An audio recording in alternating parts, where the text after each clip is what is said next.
Bom, o texto fala sobre Elias, como eu disse, o profeta Elias, e Elias tinha acabado de enfrentar os profetas de Baal, o profeta de Azerá, e saiu vitorioso naquele confronto. Mas Jezabel, que era a rainha do momento, ela ameaçou a vida de Elias. E por algum motivo, Elias sentiu medo daquela ameaça, então ele foge para o deserto. E depois de um dia de caminhada, debaixo de um sol, e debaixo da temperatura quente do deserto, a gente percebe que Elias começa a desenvolver algumas características de alguém que está sofrendo com algo. E Elias, ele estava com medo. A Bíblia fala que ele sente medo. Ele sente medo.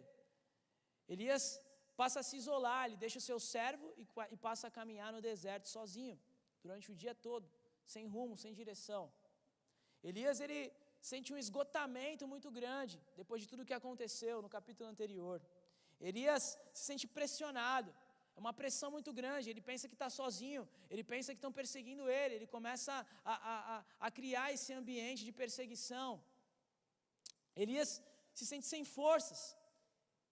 Nesse momento ele está com a sua autoestima baixa, ele estava com um princípio de depressão, e ali naquele momento ele pede a Deus em oração para que tire a sua própria vida. Ele estava no fundo do poço, tomado de cansaço, ele dorme diante de um pé de giesta, e logo em seguida um anjo lhe aparece e lhe serve pão e água.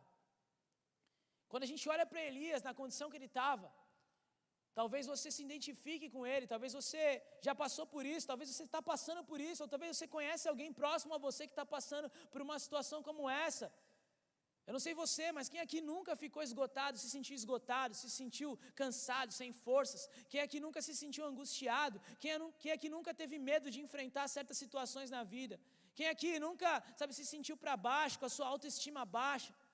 Talvez você está desenvolvendo essa série de sintomas, talvez você já desenvolveu isso, talvez você não sabe o que está acontecendo ao seu redor, você só sabe que você tem medo de enfrentar a situação, você só sabe que você não tem uma direção, você não sabe o que fazer, você passa a se isolar, a célula já não é mais suficiente para suprir a sua carência espiritual, a igreja também não é suficiente, você passa a sentar sozinho ali, isolado de todo mundo, não mais com os irmãos que você conhece, você passa a não mais a responder as mensagens que o seu líder de célula te manda, você passa a esquecer aquele que te discipula, que vai caminhar por você para o batismo, você passa a não dar tanto ouvidos para aquilo que o pastor prega na mensagem, você começa só a sentir medo, você começa a querer se isolar, você acha que ninguém pode te ajudar, que Deus não conhece o seu problema, não sabe o que você está passando e também não pode te ajudar. Talvez essa é a sua situação, era a situação que Elias passava naquele momento.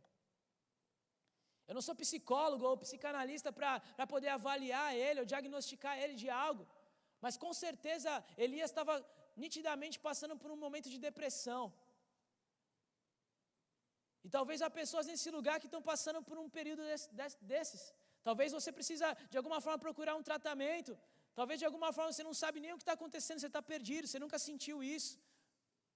Talvez você chegou até aqui nessa noite arrastado, porque alguém encheu o seu saco para você vir, ou foi te buscar na sua casa, ou mandou uma série de mensagens para você, ou te ligou várias vezes e foi te buscar na porta da sua casa para você chegar aqui, porque você não estava a fim de estar aqui.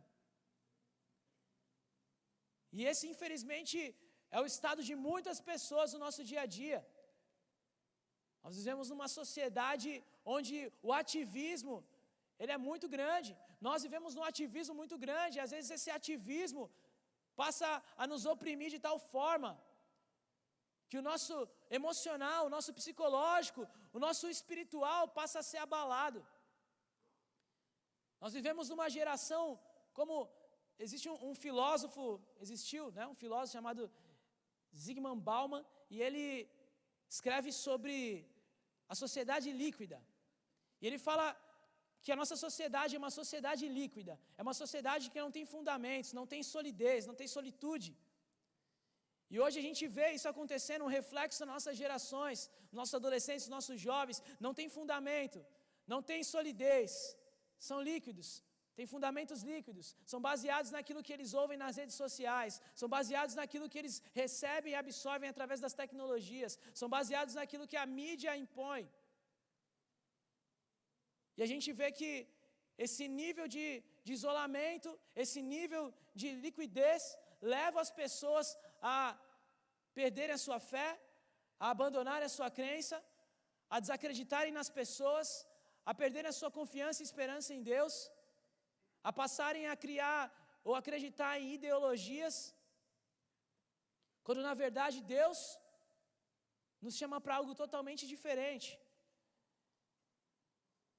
E a gente vê, não uma, mas uma série de pessoas caindo no fundo do poço como Elias. E Elias se encontra no momento em que ele estava cansado, ele estava com fome, e um anjo chega diante dele, faz um pão na chapa ali. Quem já comeu um pão na chapa na padoca? É bom, né? Pão na chapa ali, cafezinho e tal. Eu não gosto de café, né? Então tem que ser um suquinho. Mas um pão na chapa ali, uma aguinha fresquinha, no deserto, meu irmão. Isso aí é um Big Mac, é um McDonald's, mano. E Elias estava ali, mal, debaixo de uma árvore de giesta. Uma árvore de giesta é onde cresce em lugares como esse, desértico, em montes, e ela reproduz umas flores que causam perfume no ambiente. Então, muitos produtos de limpeza, perfumes por aí são fabricados com essa flor de giesta. E Elias encontrou ali aquela árvore de giesta, um canto para descansar, um canto para refletir, um canto para parar naquele momento. E ali um anjo acorda ele, serve ele de alimento, porque ele viu que estava com fome, sabia da sua necessidade. Deus conhece a sua necessidade, amém? Deus sabe que você necessita de tais coisas e Ele envia a sua provisão, o seu sustento. Jesus fala que Ele cuida dos lírios do campo e Ele também cuida dos pássaros. Então Ele também cuida de nós, amém? Então Deus viu o sofrimento, Deus viu ali a necessidade de Elias e ali enviou o alimento, enviou ali a água. Mas novamente ele dorme, o anjo acorda ele e fala: cara, se alimenta, come, porque a sua viagem vai ser longa. E ali ele come novamente, e a Bíblia fala que ele caminha durante 40 dias e 40 noites pelo deserto até chegar no Monte Horebe. O Monte Horebe, no Monte Horebe, aliás, ele entra em uma caverna. E ali Deus fala com ele, de forma pessoal. Até então Deus havia enviado um anjo, mas naquele momento Deus fala com ele de forma pessoal, porque a caverna, o momento da caverna é um momento que representava para ele muita pressão. Ele foi tomado novamente com aquela pressão, o alívio que ele tinha sentido anteriormente já havia passado. Ele foi tomado novamente de pressão, ele foi tomado novamente com a depressão, ele foi tomado novamente com medo. Talvez você venha até aqui, você assiste os cultos, as reuniões, você é alimentado por Deus, você é ministrado, você sai daqui quebrantado, mas quando você volta para a sua realidade, para o seu dia a dia, a depressão te toma novamente, a pressão do dia a dia te toma novamente, e aí você se encontra num ciclo vicioso. E aí era onde Elias estava, naquele ciclo. Aquilo que ele havia sido recebido de Deus, naquele momento já não supria mais ele, e ali aquilo que assolava ele, a pressão, a depressão, novamente toma conta do ambiente. Porque Elias estava dentro da caverna. A caverna é usada por um filósofo chamado Platão como uma alegoria. E ele fala sobre a alienação, sobre a cauterização. A caverna é um lugar de alienização, é onde as pessoas se tornam alienadas. A caverna é um lugar de cauterização da mente, é onde as pessoas não conseguem mais saber o que há lá fora, é onde as pessoas são tomadas pela escuridão, pela noite eterna, pelas trevas. E Elias estava naquele momento, ele estava se rendendo às trevas, se rendendo à escuridão, ele estava com a sua mente cauterizada, ele estava alienado, ele não sabia o que havia lá fora, ele não sabia o Deus que esperava ele lá fora, até que o próprio Deus chama ele mais uma vez, de forma pessoal. O que você está fazendo aí, Elias? O que você está fazendo aí? Nessa noite Deus te pergunta, o que você está fazendo aí? O que você está fazendo da sua vida? O que você está pensando em fazer? E aí Deus manda que Elias saia da caverna. E aí o alimento que Elias recebe de Deus não é mais um pão e água fresca. O alimento que Elias recebe de Deus é poder ouvir a voz dele. Jesus fala, a minha comida não é essa. A minha comida é fazer a vontade do meu Pai. E aí Jesus está, estou com uma fome, o senhor não está com fome não? Come aí, Jesus está. Minha comida não é essa, cara. Minha comida é fazer a vontade do meu Pai. Existem momentos que a nossa comida, o nosso alimento não vai ser o pão que a gente come, não vai ser o almoço, não vai ser aquela picanha sangrenta, com alho e tal. Não. Não vai ser aquela lasanha de domingo gostosa, não. Aquela feijoada da hora. Não. Vai ter momentos na nossa vida que o alimento que vai nos sustentar, que vai suprir a nossa necessidade interior, vai ser a voz de Deus. Meu. E há lugares específicos para você ouvir a voz de Deus. Eu creio que quando você se encontra nesse lugar, você ouve a voz de Deus, mas quando você fecha a porta do seu quarto, e quando você se abre para Deus, e fala com Deus, e recebe algo dele através da Bíblia, você também ouve a voz de Deus e é alimentado ali. Sabe, então, Elias recebe um outro tipo de alimento naquele momento. Porque até então ele estava entregue às trevas, ele estava entregue à caverna. E Deus fala para ele, ó Elias, você tem que fazer o seguinte, você tem que sair dessa caverna, você tem que permanecer no monte, na minha presença. É interessante que o Monte Horebe também é o mesmo monte que Moisés recebe os 10 mandamentos de Deus. Onde Moisés teve uma das experiências mais incríveis com Deus no monte. Hoje as pessoas mistificam um pouco o monte, né? Vamos subir no monte porque eu quero ver grama de ouro, eu quero ver isso, aquilo, eu quero ver, né? Não. O monte, ali naquele momento, na Bíblia, representava o lugar da presença de Deus, um lugar de experiências com Deus, um lugar de ouvir Deus, de falar com Ele, de se relacionar com Deus de forma mais íntima. O monte pode ser no seu quarto, o monte pode ser na igreja, o monte pode ser na reunião de oração, o monte pode ser em qualquer lugar. Porque Deus não está limitado a um local. Amém? E ali, o monte foi o lugar onde Deus se revela ali para Elias mais uma vez. E Deus fala, olha, permanece aqui no monte na minha presença, porque depois você vai fazer o seguinte, você vai voltar para o deserto, vai caminhar pelo deserto de Damasco até chegar onde eu quero que você chegue. E o deserto, além de ser um lugar de provações, também é um lugar de experiências com Deus, também é um lugar de ouvir Deus. Tanto Moisés com o povo de Israel, quanto Jesus, o próprio Jesus, tiveram suas experiências no deserto. Então talvez você está passando por um deserto e você pensa, cara, é só provação, deserto é tristeza, deserto é luta, é tribulação, deserto também é lugar de você ouvir Deus, deserto também é lugar de você ser moldado por Deus, deserto também é lugar de você vivenciar experiências sobrenaturais com Deus, amém? Quantos querem passar pelo deserto aqui? Mais ou menos, né? Moisés, ele fala, Senhor, Deus fala, Moisés, pega o teu povo, Êxodo capítulo 33, Moisés, pega o teu povo, vai, eu vou mandar um anjo para seguir vocês lá, para ajudar vocês a conquistar a cidade, mas eu não quero mais saber desse povo. Moisés falou, Senhor, se o Senhor não for conosco, não nos faça sair daqui, ou seja, é preferível eu ficar aqui no deserto com o Senhor, do que estar na terra prometida sem o Senhor. Tem muita gente querendo chegar na terra prometida sem Deus, porque vislumbra prosperidade financeira, porque vislumbra uma série de outras coisas. Mas o que adianta o homem ganhar o mundo inteiro e perder a sua alma? Nessa noite Deus nos chama para uma reflexão introspectiva, olhar para dentro de nós e passar a nos entender, de forma que possamos enxergar o Deus que trabalha em secreto, o Deus que opera em secreto, o Deus que transforma morte em vida, o Deus que ressuscita sonhos, o Deus que implanta em nós os seus sonhos. Amém? Elias presenciou tanto no deserto quanto no monte a voz de Deus ali, vivenciou experiências com Deus e essas experiências que ele vivenciou se tornaram para ele um processo de cura no seu interior. E aí o final de Elias não é agora, é o que Deus fala para ele, o final de Elias não é agora. Tem algo que o pastor Luiz ministrou aqui na quinta-feira, e ele disse que muita gente às vezes pensa que agora é o ponto final, quando na verdade Deus está colocando somente uma vírgula. Isso foi gravado comigo, porque muitas vezes nós achamos que é o ponto final, que agora acabou, que já era, está tudo acabado, mas na verdade Deus está colocando uma vírgula, porque Ele quer que continue a história da forma que Ele escreve. Amém? E aí, agora não era o final de Elias. Elias achou que ia morrer, ele pede para morrer, ele não aguenta mais aquela pressão, aquela depressão, aquele medo, tudo aquilo que angustiava ele, que oprimia ele. Naquele momento, Deus estava trazendo algo totalmente diferente. Então a pressão, o esgotamento, o medo, a baixa autoestima, nada disso podia dominar ele.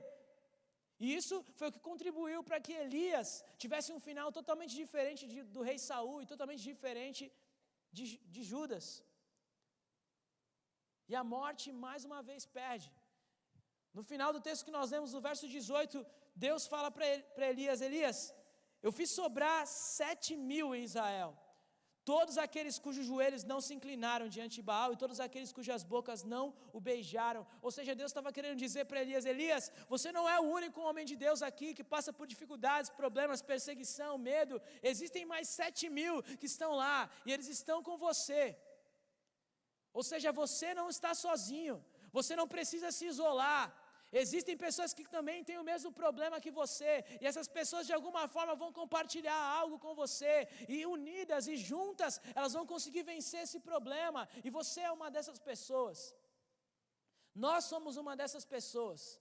Se você chegou aqui pensando, não dá para confiar em ninguém, tudo que eu falo para os outros saem espalhando, e ninguém me interpreta bem, e acontece fofoca, acontece isso, acontece aquilo, os irmãos da cela aquilo, os irmãos da igreja aquilo outro, pastor ciclano, fulano, beltrano, e aí você começa a se isolar e a não confiar mais nas pessoas ao seu redor, na liderança, quando na verdade Deus quer nos mostrar que todos passam por problemas e dificuldades, e esses problemas e dificuldades muitas vezes vão ser vivenciados juntos, e ali essas dificuldades vão se tornar lições para que possamos crescer, aprender, para que quando formos provados novamente, possamos ser aprovados por Deus.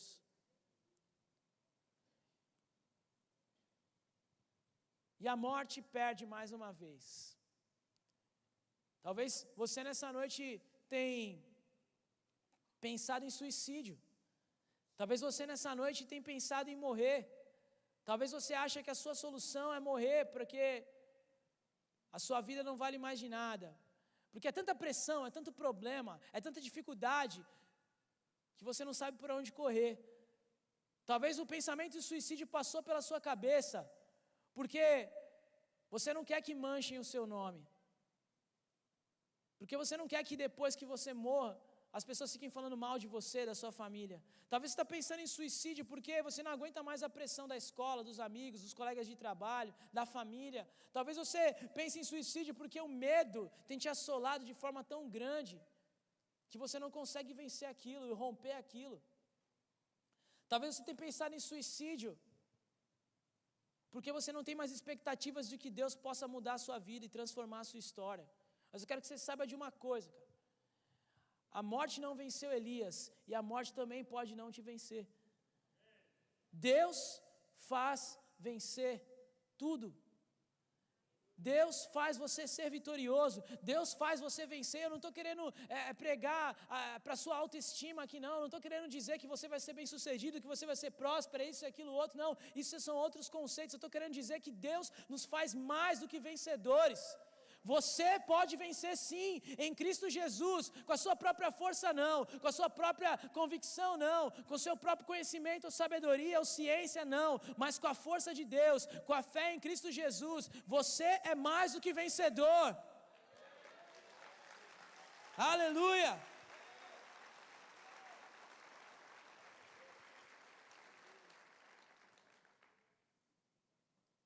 Porque em Deus não há culpa. Porque em Deus não há peso.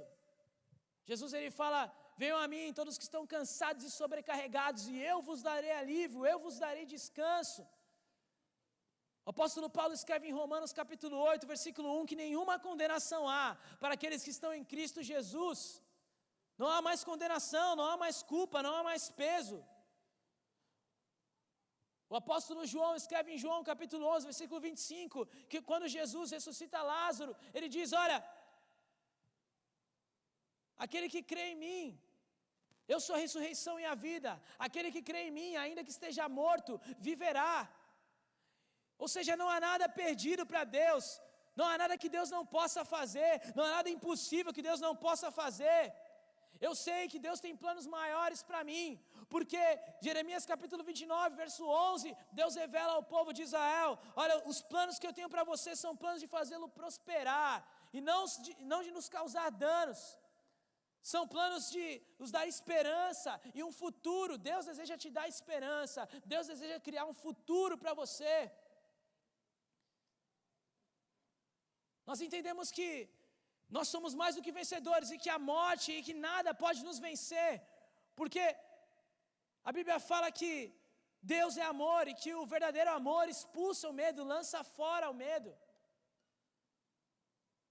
Esse mesmo amor que amou o mundo de tal maneira, fez com que Deus amasse o mundo de tal maneira, a ponto de entregar seu único filho, para que todo aquele que nele cresce não perecesse, mas tivesse a vida eterna.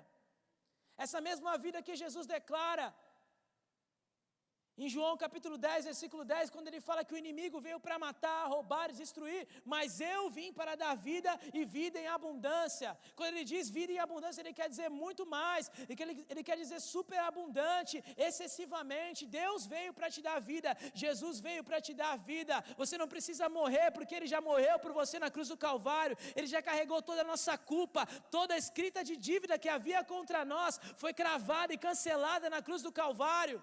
Aleluia! Aleluia!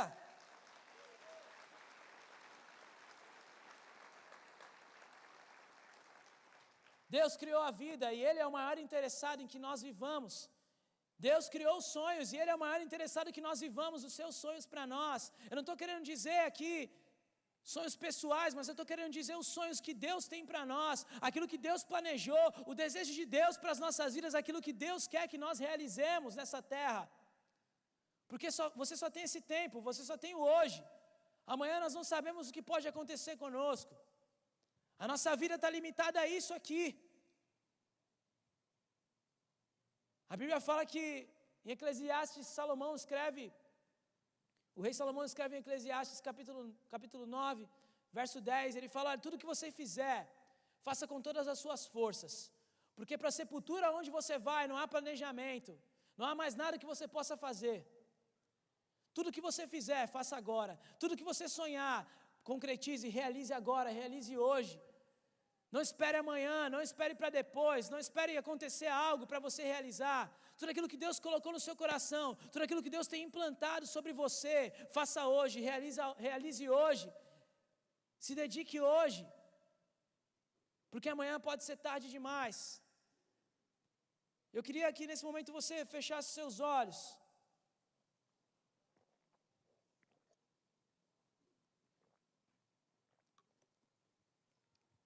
Porque enquanto Deus falava comigo durante essa semana, mesmo antes de eu saber que ia trazer uma palavra nessa noite,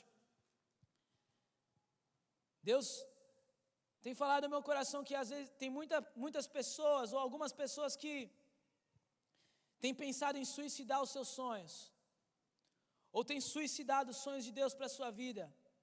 Pessoas que talvez tenham até pensado no próprio suicídio físico. Pessoas que têm pensado em morte, têm sido assoladas por um espírito de morte. Pessoas que têm sido assoladas por um espírito de medo e de opressão. E nessa noite Deus quer cancelar tudo isso e transformar essa realidade, para que a partir de hoje você se torne um ribeiro de águas vivas. Para onde você passar, você vai gerar vida, não mais morte, mais vida. Com seus olhos fechados nesse lugar, coloque a sua vida diante do altar de Deus. Eu quero convidar você que nessa noite tem sofrido com esses tipos de pensamentos. Eu quero convidar você para vir aqui à frente para nós orarmos. Permaneçam todos com os olhos fechados. E você que de alguma forma ouviu Deus, você que tem sido assolado pelo medo, pela depressão, você que tem sido assolado por esse espírito de morte, nessa noite eu quero orar com você, nós queremos orar por você. Eu quero convidar você a sair do seu lugar e vir aqui à frente. Se você puder, todos fiquem de pé nesse momento. Vamos orar ao Senhor. Deus quer trazer cura nessa noite no seu interior. Da mesma maneira que Deus trouxe cura sobre a vida de Elias, Deus quer trazer cura sobre a sua vida. Da mesma maneira que Deus tratou Elias naquele deserto, da mesma maneira que Deus tirou Elias daquela caverna, Deus quer te tirar da caverna nessa noite. Por isso vem até aqui, toma um passo de fé. Em nome de Jesus, saia do seu lugar e venha orar essa noite. Venha se render diante do Senhor. Deus quer te tirar de dentro dessa caverna. Deus quer trazer cura ao seu interior. Deus quer repreender esse espírito de morte, esse espírito de suicídio, esse espírito de medo que tem te assolado todos esses dias. Não importa se você já é batizado, se você já é cristão, se você é um líder de célula, nessa noite Deus quer quebrar essas cadeias, Deus quer quebrar essas amarras, Deus quer quebrar esses grilhões, e em nome de Jesus, nós queremos repreender tudo isso. Eu queria pedir para que os intercessores viessem aqui à frente, os pastores, para nós orarmos juntos nessa noite. Levante a sua voz no seu lugar. Você que está no seu lugar, levante a sua voz, estenda as suas mãos para cá. Vamos orar juntos, vamos orar juntos. Aleluia. Oh Senhor, nessa noite nós queremos orar pelos nossos irmãos, Senhor. Nós queremos declarar nessa noite sobre os teus filhos um novo tempo, Senhor. Nós cremos, ó Pai, no teu sobrenatural. Nós cremos no Deus que cura. Nós cremos no Deus que liberta, no Deus que restaura. Nós cremos, ó Pai, Deus, que não há medo, não há dor. Nós cremos que não há morte que vença o amor de Deus. Deus, derrama o teu amor, derrama a tua cura neste lugar, em nome de Jesus. Passa o teu sangue sobre os teus filhos nessa noite. Passa o teu sangue sobre os teus filhos nessa noite. Oh, aleluia.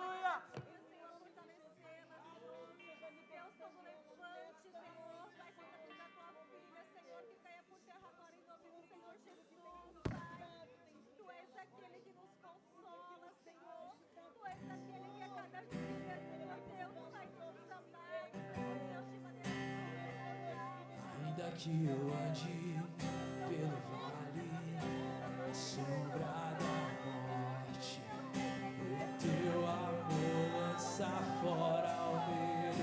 Essa noite Deus quer lançar fora todo medo. Que eu me encontre bem no meio das tempestades da vida. Não voltarei, pois perto estás.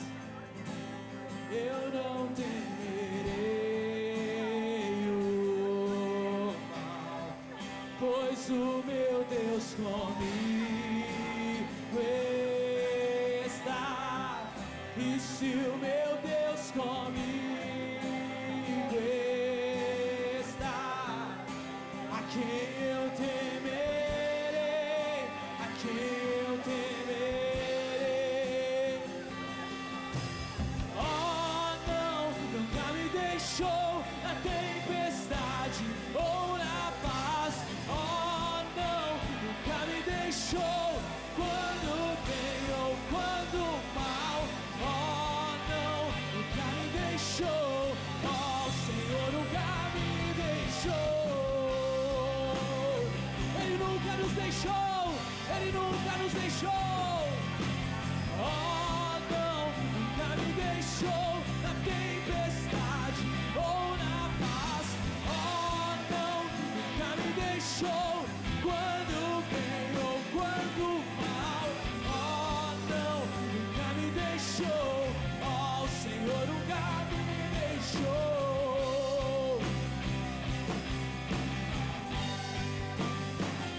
Já posso ver a luz que está vindo ao coração que espera, e haverá o fim aos problemas, mas até esse dia chegar, te louvarei, te louvarei. Já posso ver a luz, declare. Já posso ver a luz que está vindo ao coração que espera, e haverá o fim aos problemas, mas até esse dia chegar, te louvarei, te louvarei. Nunca me deixou. Oh não, nunca me deixou na tempestade ou na paz. Oh não, nunca me deixou quando bem ou quando mal. Oh não, nunca me deixou. Oh Senhor, nunca me deixou.